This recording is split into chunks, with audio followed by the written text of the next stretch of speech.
The notice was simple. A torn piece of paper, scribbled with neat handwriting, pinned to the worn-out board at the corner of Willow Street College. Room for rent. Quiet neighborhood. Affordable. Call Adam.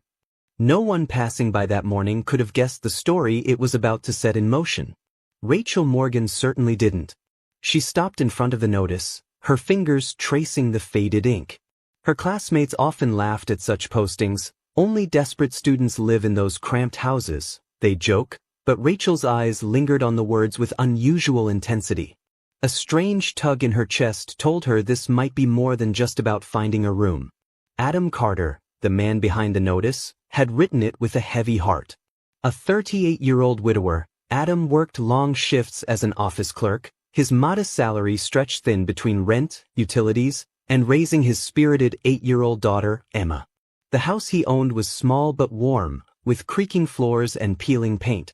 A house that carried both the laughter of his daughter and the silence left behind by his late wife. Renting out the upper portion wasn't something he wanted to do. It was something he had to do. Rachel dialed the number. Hello.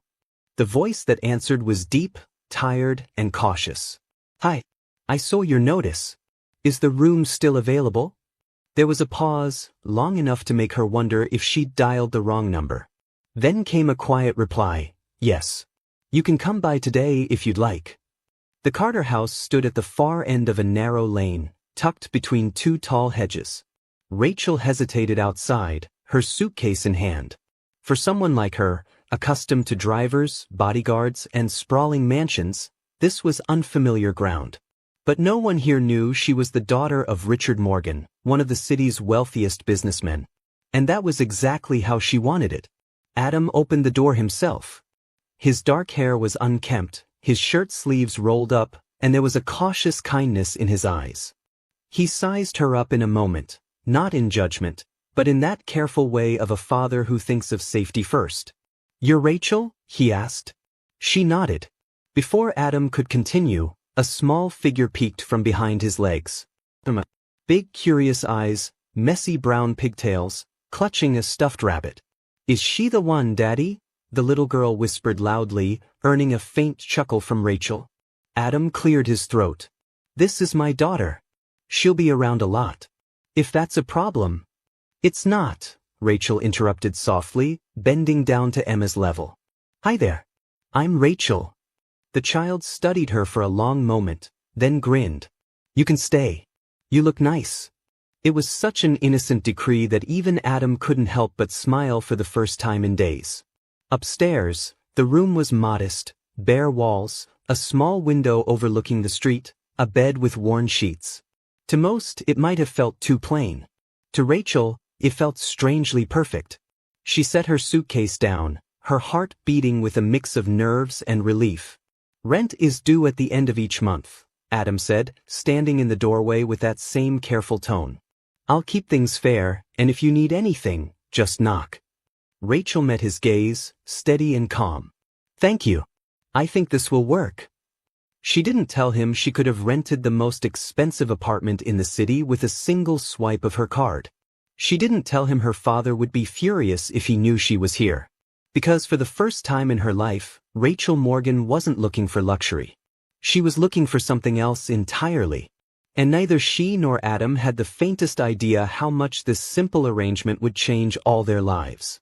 The first night Rachel spent in the upper portion of the Carter house was strangely quiet. She was used to polished marble floors, echoing hallways, and the constant hum of staff going about their duties. Here, the silence was broken only by the faint creak of the floorboards beneath her bed and the occasional laughter of Emma drifting up from downstairs. It wasn't luxury, but it was real. The next morning, Rachel awoke to the smell of pancakes. Following her nose, she found Emma sitting at the small kitchen table, swinging her legs while Adam flipped pancakes in an old pan that had clearly seen better days. Emma spotted her first. "Good morning, Rachel," she chirped, waving her fork like a magic wand. Adam glanced up briefly. "You don't have to come down, you know. Your portion has its own little kitchen." Rachel smiled. "Yes, but I thought maybe I could help." "Help?" Adam raised an eyebrow. "You're a tenant, not a cook." Before Rachel could answer, Emma hopped off her chair. Can she help me with homework, Daddy? Please. Rachel crouched down. What homework is it? Math. Emma groaned dramatically, scrunching her nose. It's evil. Rachel laughed softly. I used to think the same thing. And just like that, the first thread of a bond was woven. Over the next few days, Rachel settled into a rhythm. She attended college in the mornings, came home in the afternoons, and spent evenings often downstairs, helping Emma with schoolwork, listening to her stories, or even reading her bedtime tales when Adam returned late from work. It wasn't long before Emma started calling her Big Sister. One evening, while Rachel braided Emma's hair, Adam stood in the doorway, arms crossed. His tired face softened as he watched the two. For years, Emma had only known his care, his voice, his efforts. And while he never complained, he knew Emma had longed for a motherly presence, some feminine warmth that he simply couldn't provide. He cleared his throat. She's taken quite a liking to you. Rachel glanced up, smiling faintly. She's easy to like. Adam studied her for a moment longer. There was something about Rachel, her manners, her speech, even the way she carried herself, that didn't quite fit with the idea of a struggling student. But he pushed the thought aside. After all, everyone had their mysteries. The hints of Rachel's hidden life slipped out in little ways. Her phone, sleek and expensive, once lit up with dozens of messages in a group chat titled Morgan Family Gala. She quickly silenced it, pretending it was nothing. When Emma asked if she'd ever been to a fancy restaurant, Rachel smiled knowingly but didn't answer. Instead, she asked Emma what her favorite food was, and when Emma whispered, chocolate chip cookies, Rachel promised to bake them one day. Another time, when Adam's old car broke down, Rachel offered to pay for the repairs, but she disguised it as, I know a cheap mechanic. Adam politely declined, his pride stronger than his exhaustion. Still, she found quiet ways to help. She'd bring home groceries and claim they were 2-for-1 deals. She slipped a pair of new pencils into Emma's bag and said they were extras from college. Emma never questioned it, but Adam noticed. Late one night, after Emma had fallen asleep, Adam stepped outside to lock the gate. He found Rachel sitting on the porch, staring up at the night sky. Do you like it here? He asked quietly. Rachel turned to him, her green eyes reflecting the porch light. Yes. More than I thought I would. Most students don't want to live in an old creaky house with a single dad and a kid. Rachel's smile was gentle, almost sad. Most students aren't looking for what I'm looking for. Adam frowned slightly, curiosity stirring. And what's that? Rachel hesitated, then whispered, a place that feels like home. Adam didn't press further. He simply nodded, though the words lingered in his chest long after he went inside. Neither of them knew it then, but the fragile threads of trust and belonging were already weaving themselves into something neither wealth nor hardship could have ever bought. Adam Carter was a man who knew how to stretch every penny. Rachel noticed it in the way he poured the last drop of milk into Emma's cereal and then filled his own cup with water instead. She noticed it when he stitched the sole of his old shoes rather than buying new ones. And she noticed it when he walked Emma to school in the rain, holding his worn coat over her head while he himself got soaked. To Rachel, these small details spoke louder than words. Adam was a man who carried the weight of the world quietly, without asking for help. One Saturday morning, Emma tugged at Rachel's sleeve.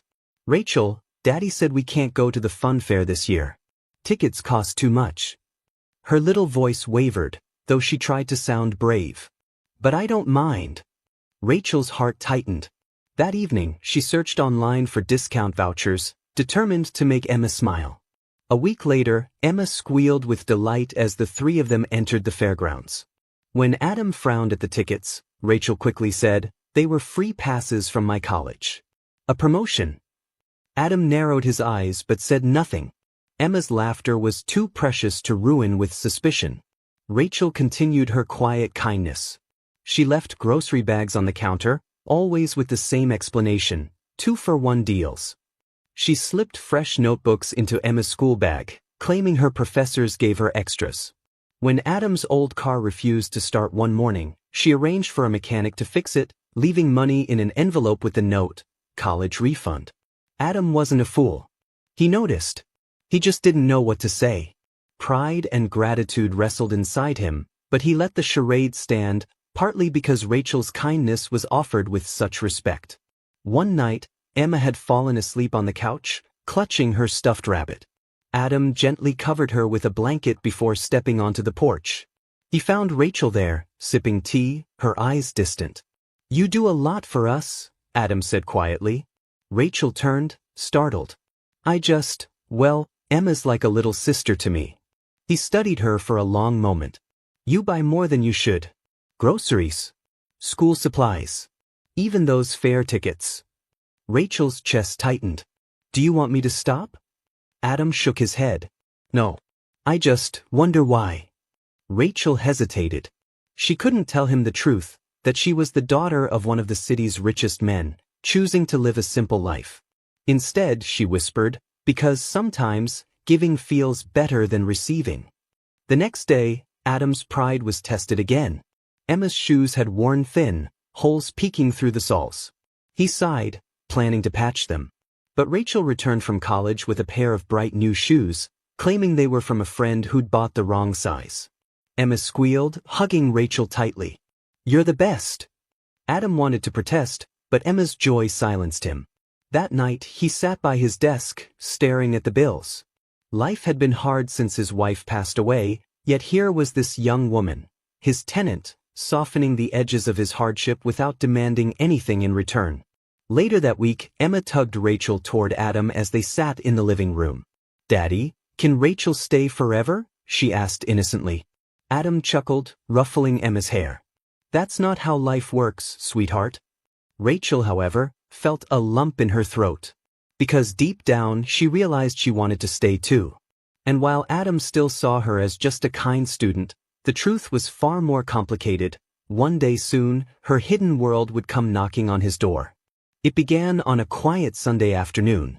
Emma was drawing rainbows on scraps of paper while Rachel helped Adam fix a leaky faucet in the kitchen. The atmosphere was warm, ordinary, just another day in their unusual little household. Then a black luxury car rolled to a stop outside the Carter home.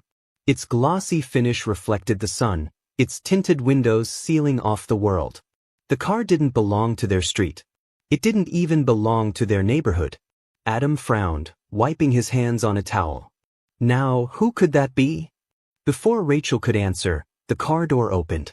A tall man in a tailored suit stepped out, his presence commanding. His silver hair gleamed, his shoes untouched by dust. Neighbors peeked through their curtains, whispering. Rachel froze. She knew that car. She knew that man. Her father. Richard Morgan. "Rachel." His voice cut through the air like a blade. "I've been looking everywhere for you." Emma blinked in confusion. Adam stepped protectively in front of her, his posture tense. "Who are you?" The man's sharp gaze landed on Adam, then softened slightly when it shifted to Emma. Finally, it returned to Rachel. "I'm her father. And she has no business living in a place like this." Gasps rippled from the neighbors watching outside.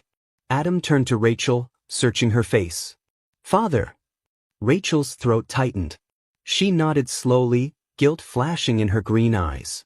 "This my dad." Adam staggered back as if the floor had shifted beneath him. The tenant he had welcomed into his home wasn't just a student. She was the daughter of one of the wealthiest men in the city. Richard stepped closer, his voice heavy with authority. "Pack your things, Rachel. You're coming home. Enough of this charade." Rachel shook her head. "No, not yet. Not yet." His tone was incredulous. "You've been living in," he gestured at the modest house with disdain, "this place, with strangers, when you have everything waiting for you at home. A mansion. The comfort." Rachel's voice trembled, but her resolve was steady. "That's just walls and money. Here, I found something more." Emma tugged at Rachel's hand, whispering, "Don't go." Richard glanced at the little girl, then at Adam, his expression flickering with disapproval. "This man can't provide what you need. He can't protect you, Rachel. He can't give you the life you deserve." Adam's pride bristled. "I never claimed I could," he said firmly. "But she's been safe here. and respected. Rachel stepped between them. Dad, please. You don't understand. This family, Adam and Emma, they gave me something our mansion never could, warmth. A sense of belonging. For a moment, silence hung thick in the air. The neighbors continued to watch, their whispers carrying like wind. Richard's jaw tightened. Rachel, you're my daughter. Your place is with me, not here. Rachel met his eyes with quiet strength. Maybe I am your daughter. But here, for the first time, I felt like a sister. Like part of a family that didn't see me as a name or a fortune. Just me. Her father faltered, the steel in his expression cracking for a brief instant. He had never heard her speak with such conviction. Inside the house, Emma clung to Rachel's arm. You're not leaving, right? Rachel knelt beside her, brushing back her hair. I don't want to. Not unless I have to. Adam stood quietly, his emotions tangled. He wanted Rachel to stay, yet he knew she didn't belong to their world. Still, when he saw the tears in Emma's eyes, his heart ached. Finally, Richard exhaled heavily. We'll discuss this at home, Rachel. But for now, his eyes swept the room, resting reluctantly on Adam. I see this place means something to you. Rachel straightened, her hands still clasping Emma's. It means everything. And for the first time, Richard Morgan realized his daughter's heart might be richer than all his wealth combined. The Carter house had never felt so heavy. The quiet warmth Rachel had come to love was replaced with silence that pressed against the walls. Adam sat at the edge of the couch, staring at the bills scattered across his desk, while Rachel lingered by the window, her hands gripping the curtain tightly. Emma, sensing the tension, curled up with her stuffed rabbit, her usual cheer replaced by worry. Adam finally spoke, his voice low but steady. Rachel, your father's right. You don't belong here. Rachel turned sharply, her eyes flashing with hurt. Don't say that. I chose to be here. With you. With Emma. He sighed, rubbing his temples. You're different. Anyone can see it. Your manners, the way you carry yourself, even the way you hide little acts of generosity. I should have guessed you weren't just another student. Rachel stepped closer. So what if I'm different? That doesn't change how I feel about this place. Adam looked up at her, his dark eyes weary. You deserve more than creaky floorboards and patched shoes. You deserve safety, comfort. Things I can't give you. Rachel's voice trembled, though she stood tall. Do you think comfort matters more than love? Than laughter around a small dinner table? Do you think a mansion filled with servants feels like home? Adam hesitated. Her words stirred something deep within him, but his pride was louder. Rachel, your father can give you everything. I can barely give Emma enough. Emma, who had been silent, suddenly burst out, But you give me everything, Daddy. Her little voice cracked, tears welling in her eyes. She ran to Rachel, clutching her hand. And Rachel makes us happy. Please don't make her go. Rachel knelt beside Emma, hugging her tightly. I'm not going anywhere, sweetheart, she whispered, though her own eyes brimmed with tears. Adam's chest tightened at the sight. He wanted to believe her. He wanted her to stay. But reality pressed down harder than hope. That evening, Richard Morgan returned, expecting Rachel to have packed. Instead, he found her sitting at the dinner table with Adam and Emma, sharing a simple meal of soup and bread. Emma was giggling, Rachel smiling softly, and Adam, though quiet, watched with an expression Richard couldn't quite decipher. Richard's voice boomed. Rachel, enough of this nonsense. Come home. Rachel rose to her feet. Home? Dad, this feels more like home than that mansion ever did. Richard frowned. You're blinded by sentiment. This man, he pointed at Adam, can't give you stability. Adam stood, his jaw tight. He's right. I can't. His words were like a knife through Rachel's heart. He turned to her, forcing strength into his voice. Rachel, you need to go with him. You'll have a future there. Rachel shook her head fiercely. My future is my choice. And right now, I choose to stay. The room fell into silence. Emma's small hand clutched Rachel's, her tear-streaked face looking between the adults. Why can't she stay with us forever? She pleaded. For once, Richard was silent. His daughter's defiance, the child's innocence, and Adam's quiet dignity all struck him at once. He saw not just a struggling father, but a man who carried love with strength no fortune could replicate. Rachel's voice softened. "Dad, can't you see? Here, I'm not a millionaire's daughter. I'm just me. And that's all I want to be." Richard exhaled slowly, his shoulders dropping. For the first time, his certainty faltered. Adam, torn between pride and longing, looked at Rachel, knowing that no matter what decision was made, nothing would ever be the same again. The night after Richard Morgan's confrontation lingered like a storm cloud. Rachel barely slept, her mind torn between loyalty to her father and the warmth she had found in the Carter home. Adam paced the small living room, the weight of unspoken feelings pressing on him. And Emma, innocent yet perceptive, clutched her rabbit as though afraid it might all slip away. The next morning, Richard returned, this time without the sharp authority of a businessman. His suit jacket hung over his arm, his face lined with exhaustion. For once, he looked less like a tycoon and more like a weary father. "Rachel," he began, his voice softer, "I don't understand why you've chosen this life. But I see you've found something here. Something money never gave you." Rachel's eyes widened. "You mean, you'll let me stay?" Richard hesitated, then nodded slowly. "If this is what you want, then yes. I won't force you. But at least allow me to make sure you're cared for." His gaze shifted to Adam. "And you, Mr. Carter, you've done something I could not. You gave my daughter a sense of belonging." Adam stiffened. "I didn't do anything extraordinary." Richard shook his head. "Extraordinary doesn't always mean expensive. Sometimes it's simply human." A fragile peace settled over the room. Richard didn't try to take Rachel away again. Instead, he asked quietly, "What do you need?" Adam opened his mouth to protest, but Rachel spoke first. "We don't need anything. We already have what matters." Yet Richard wasn't blind. He saw the thin shoes by the door, the patched curtains, the stack of unpaid bills on the table. His fortune had bought him power, but standing here, he realized these people had something priceless: love. He cleared his throat. "At least allow me to support Emma's schooling. Consider it my way of thanking you for looking after Rachel." Adam hesitated, pride battling practicality. But when Emma's eyes lit up at the mention of school, he finally nodded. "All right, but nothing more." Rachel smiled through tears. "Thank you, Dad." Life slowly settled back into rhythm. Rachel continued her classes, still living in the upper portion of the Carter home. Emma thrived, now boasting new school supplies and shoes, though she still insisted her favorite part of the day was Rachel's bedtime stories. Adam remained cautious, but each evening when he returned from work, seeing Rachel and Emma laughing together softened the walls around his heart. She had become more than a tenant, she was family. One evening, as the three of them sat down to dinner, Rachel caught Adam's gaze. For a moment, the silence spoke volumes, the gratitude he couldn't put into words, the affection she couldn't yet confess. Emma broke the quiet with her cheerful voice.